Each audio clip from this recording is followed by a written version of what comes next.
बिस्मिल्लाहिर्रहमानिर्रहीम। इस वीडियो में मैं आपको एक्सप्लेन करूंगी accrual and cash basis of accounting.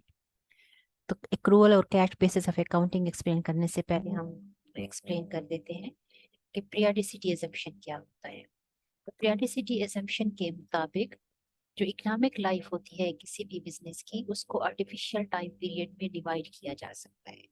इसका क्या मतलब है? जैसा कि आप सब जानते हैं कि एक साल जो होता है वो 12 मंथ्स पर होता है। अब अकाउंटेंट जो है इकोनॉमिक लाइफ को जो है वो एक मंथ पर भी डिवाइड कर सकते हैं। दैट कैन इकोनॉमिक लाइफ जो है वो एक क्वार्टर मींस के 3 मंथ्स पे भी उनकी हो सकती है बिजनेस की इकोनॉमिक लाइफ को। और बिजनेस की इकोनॉमिक लाइफ जो है पूरे एक साल की भी हो सकती है। और so what is meant by the economic life? अगर इफ हमारे जो अकाउंटेंट्स हैं अगर वो फाइनेंशियल अकाउंट्स जो है वो क्लोज कर रही है हर मंथ के एंड पर, और फाइनेंशियल स्टेटमेंट्स प्रिपेयर कर रही है हर मंथ के एंड पर, तो इट मीन्स कि इकोनॉमिक लाइफ जो है एक मंथ की है। अगर फाइनेंशियल अकाउंट्स को जो है वो क्लोज किया जा रहा है हर थर्ड मंथ के एंड पर, इट मीन्स के इकोनॉमिक लाइफ जो है वो एक क्वार्टर की है, और हर क्वार्टर के एंड पर जो है फाइनेंशियल स्टेटमेंट्स जो है वो बनाई जाएंगी। और अगर तो इकोनॉमिक लाइफ जो है वो एक साल की है, तो हर साल के एंड पर जो है अकाउंटेंट्स को फाइनेंशियल स्टेटमेंट्स बनानी होगी और रेवेन्यू और एक्सपेंसेस के अकाउंट्स को क्लोज करना होगा। सो तो अब आपको समझ आ गई होगी कि फिजिकल एंड कैलेंडर ईयर में क्या फर्क है। तो कैलेंडर ईयर जैसा कि आप सब जानते हैं जनवरी से दिसंबर तक होता है, लेकिन फिजिकल ईयर जो होता है अकाउंटिंग पीरियड जो होता है ये वेरी कर सकता है from government to government, from business to business. Most of the business firms जो हैं उनका अकाउंटिंग या फिजिकल ईयर जो होता है वो जुलाई से 30 जून तक होता है। लेकिन कैलेंडर ईयर जो होता है ये फिक्स होता है, जनवरी टू दिसंबर होता है। कुछ कंपनीज जो है वो कैलेंडर ईयर और फिजिकल ईयर को सेम ही रखती हैं, और कुछ फर्म्स जो है वो अपने फिजिकल ईयर को कैलेंडर ईयर से डिफरेंट रखती हैं। So the difference between the fiscal year and calendar year will be clear to you now. So what is the accrual basis and cash basis of accounting?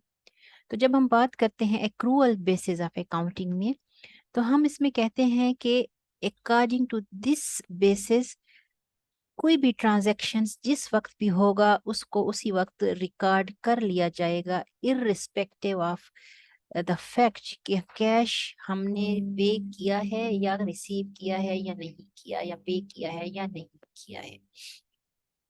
सो जब भी हम कोई services देंगे और हमारा जो क्लाइंट है, हमारा जो कस्टमर है, वो हमें कैश में पेमेंट कर रहा है या नहीं कर रहा है, हम उसको एज ए रेवेन्यू रिकॉर्ड कर लेंगे। इसी तरह से अगर हमारे इम्प्लॉइज ने हमें सर्विसेज दे दी हैं, अगर हमारे इम्प्लॉइज काम कर चुके हैं और उन्होंने हमें सर्विसेज दे दी हैं, तो चाहे हमने उनको पेमेंट्स की हैं या नहीं की हैं, तो हमें उनको सैलरी देनी, वो हमारा एक्सपेंस हो गया है, चाहे सैलरी हम उनको बाद में दें। इसी तरह अगर हमने कोई यूटिलिटी इस्तेमाल की है, ठीक है, कोई हमने इलेक्ट्रिसिटी इस्तेमाल की है, हमने गैस इस्तेमाल की है, कोई भी यूटिलिटी हमने यूज की है, चाहे उसका बिल हम बाद में दें, लेकिन वो हमारा एक्सपेंस उसी वक्त का ही होगा जिस वक्त हम उसको इस्तेमाल कर रहे होंगे। ठीक है, तो ये हमारा जो है जो एक्रूअल बेसिस है, ये एक्रूअल बेसिस रेवेन्यूज को और एक्सपेंसेस को उसी वक्त ही रिकॉर्ड कर लेता है जब वो इनकर्ड होते हैं। जिस वक्त हम सर्विसेज परफॉर्म कर देते हैं, चाहे हमें पैसे मिले हैं नहीं मिले हैं, वो हमारा रेवेन्यू होगा। और इसी तरह से एक्सपेंसेस उसी वक्त रिकॉर्ड कर लिए जाएंगे जिस वक्त हम उनको इस्तेमाल कर लेंगे, चाहे वो हमने कैश की शक्ल में उनको पे किया है या नहीं किया है। So this is the basis for the accrual, and this is according to the generally accepted accounting principle. लेकिन जब हम कैश बेसिस ऑफ अकाउंटिंग की बात करते हैं, तो कैश बेसिस है जो है वो ये कहता है कि नहीं, रेवेन्यू उसी वक्त ही रिकॉर्ड होंगे जब हमें कैश मिलेगा, एक्सपेंसेस उसी वक्त ही रिकॉर्ड होंगे जब हम कैश पे करेंगे। तो कैश बेसिस ऑफ अकाउंटिंग जो है, this is not in accordance with the generally accepted accounting principle.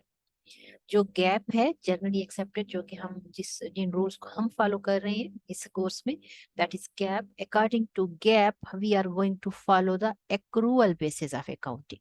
ठीक है, according to this basis we have to regard the revenue at the time when we will receive the revenue, and we will regard the expenses when the expenses are incurred. जैसे let's suppose हमने electricity इस्तेमाल कर लिया in the month of January, उसका bill आएगा next month फरवरी में, लेकिन ये एक्सपेंस जो है ये जनवरी का है। इसी तरह हमारे इम्प्लॉइज जो है, अगर उन्होंने जनवरी के मंथ में काम कर लिया है, सर्विसेज कर ली हैं, चाहे हम उनको सैलरी जो है वो फरवरी में देंगे, लेकिन वो हमारा एक्सपेंस जो होगा वो जनवरी का ही होगा।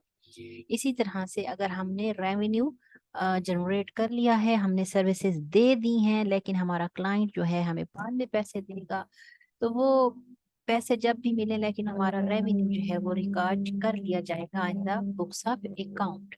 So this is the accrual and the cash basis of accounting, and this accrual basis of accounting uh, causes the need for the adjusting entry। ठीक है, तो एडजस्टिंग एंट्रीज क्या होती है, किस तरह से जो है रिकॉर्ड की जाती है, ये हम नेक्स्ट वीडियो में देखते हैं।